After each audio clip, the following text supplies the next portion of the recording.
If you are new to our channel, don't forget to hit that subscribe button. Kirsten and Christopher Shockey got their start in fermenting foods first in their home and then their farmstead food company, where they created over 40 varieties of cultured vegetables and krauts. When they realized their passion was for the process, they chose to focus on teaching the art of fermenting vegetables. They still experiment with new recipes, help set up others in-house or farmstead or fermentories, teach classes on their farm, and host small farm workshops. Welcome to the program, Kirsten and Christopher.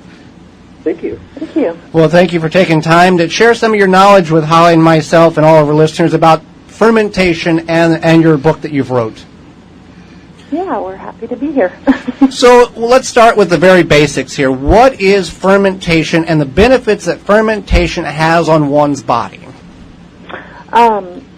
Fermentation is super cool. It's basically using microbes, in this case for vegetables, lactobacillus, to preserve your vegetable.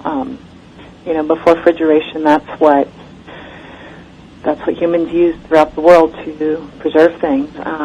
And so really quickly what's happening is the microbes are getting in there and they're breaking down the starches, the carbs, the sugars, and creating acid. And as they do that, a couple of things happen. One is the vegetable becomes acidic, and that makes it inhospitable to all the other microbes that might rot your food. Instead, it's now like a pickle, and it's stable.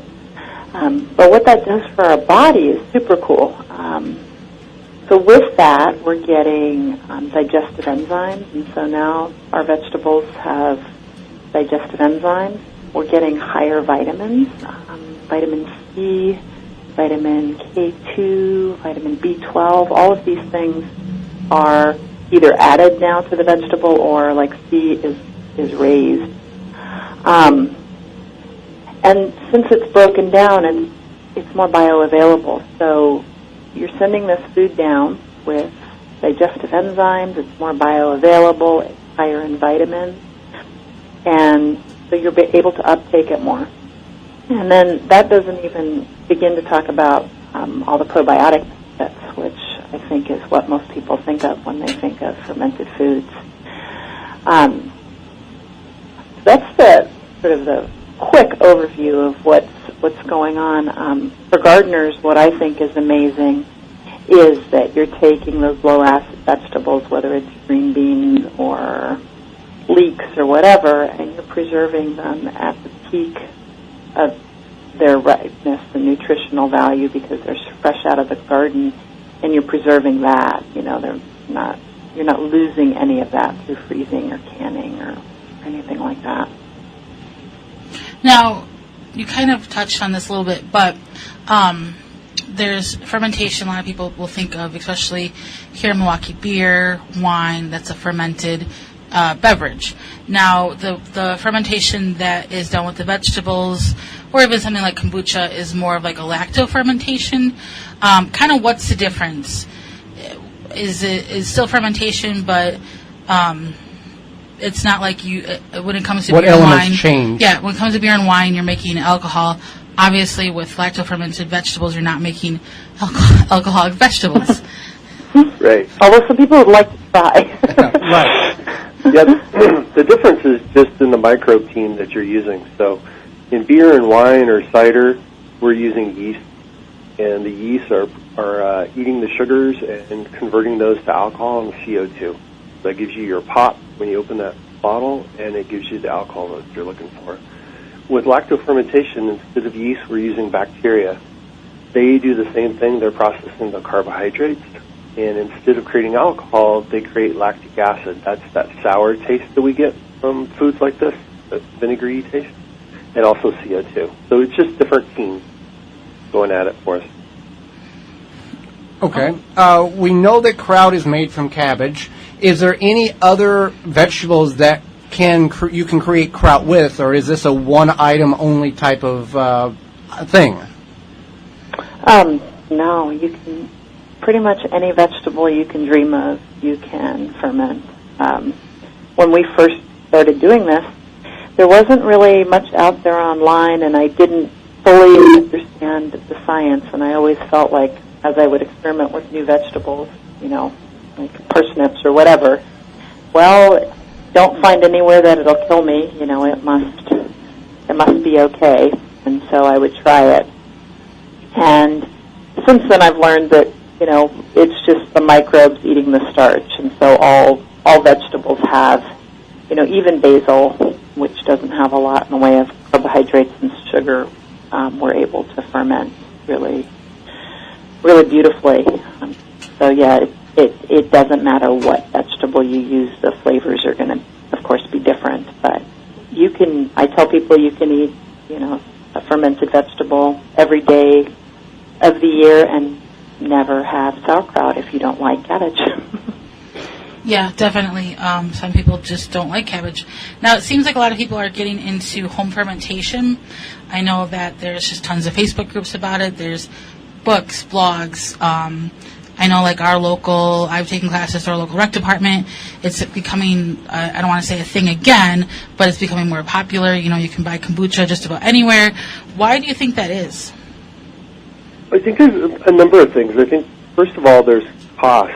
As you eat these foods, you get a bit addicted to them. And, at $8 to $10 to $12 a jar, pretty soon that starts to add up a little bit for folks. And when they realize it's so simple, they can do it themselves, you can save quite a bit of money by making your own lacto-fermented vegetables. You also have more control. So, you can decide, I love fermented carrots, but I'd like to add a little bit of beet in there, or I'd like to cut that cabbage with some beets, or so you have this creativity that you don't have when you're purchasing a product that you can make yourself. And it's really easy. It's a great thing to do with the kids to get them to know more about their food, and it's a great way to use surplus out of your garden. With canning, it's a science, and there's a certain procedure in which you have to do in order to be safe. In home fermentation, what are some major things that new fermentators need to be aware of, such as health concerns, cross-contamination, safety? What are some things that really are the top things that, hey, here's what you need to know before you even attempt this? Well, it's super, super cool. Fermentation is probably one of the safest, vegetable fermentation, lacto fermentation, one of the safest ways to preserve something. The USDA microbiologist is often quoted because he said nobody has ever died from properly fermented vegetables. Now, the word properly, of course, is in there. So that would lead one to wonder what is proper, right? So the thing with fermentation versus canning is that in canning, the green beans are famous for having hidden botulism, which is tasteless and odorless, and so it's suggested that you boil them for 10 minutes at least before you eat them. With fermented vegetables, if there's something wrong with them, they will let you know. There's no mystery to it. There's no hidden, tasteless, odorless bugs in there.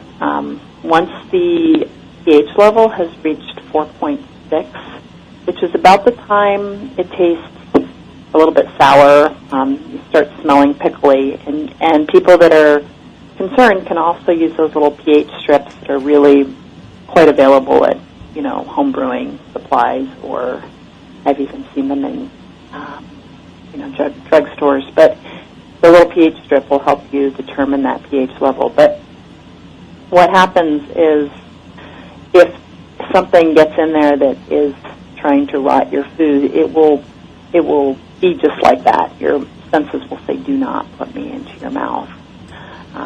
So on a safety aspect, it's really easy to tell, and that's why it's so wonderful to ferment. Now, the big deal is getting things set up so that doesn't happen, and air is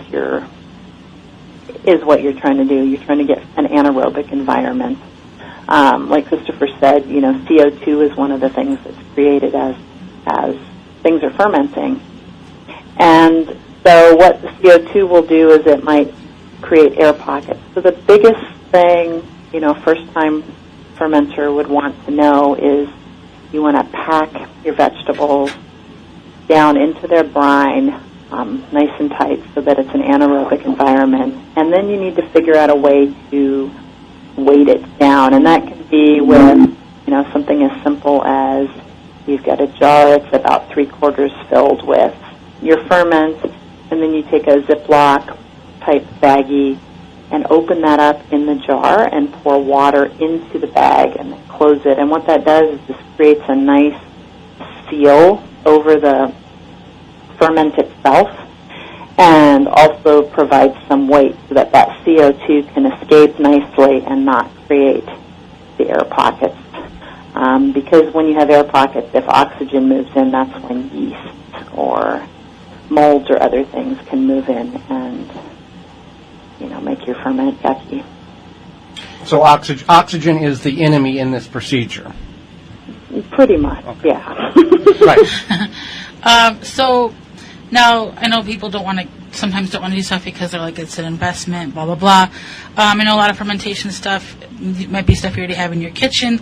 Is it a large investment? What are you talking about here in regards to supplies? Well, the process Kirsten just explained, all you need is a jar and a Ziploc bag. So that's not much investment. Probably people have that in their kitchens right away. Fermentation really is a simple process. So, starting out, just a quart, you'd reuse a quart jar. Unlike canning where everything has to be sterile, you just need it clean.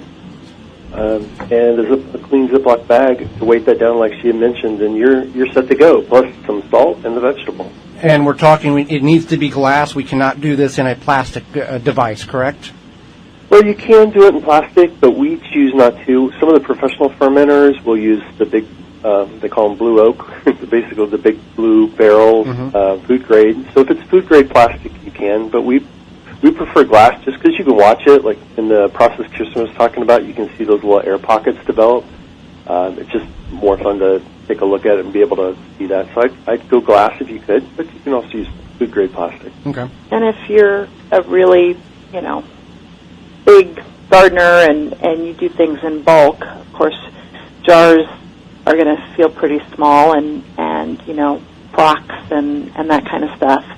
That's where you're going to start getting into a little more investment, but it's still a pretty simple investment. Even if you start getting yourself some large crocks, for 1, 3, 5 gallon batches or something like that. Okay.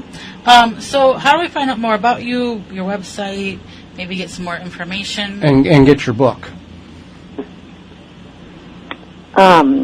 Let's see, our website is Ferment.works.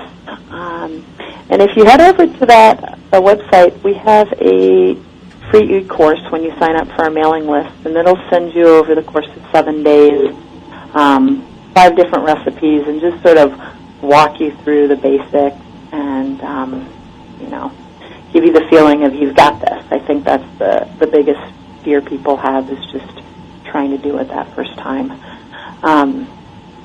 And then our books, we have 2 of them right now. We have Fermented Vegetables, and it's an A to Z type where it sets up, asparagus to zucchini and everything in between.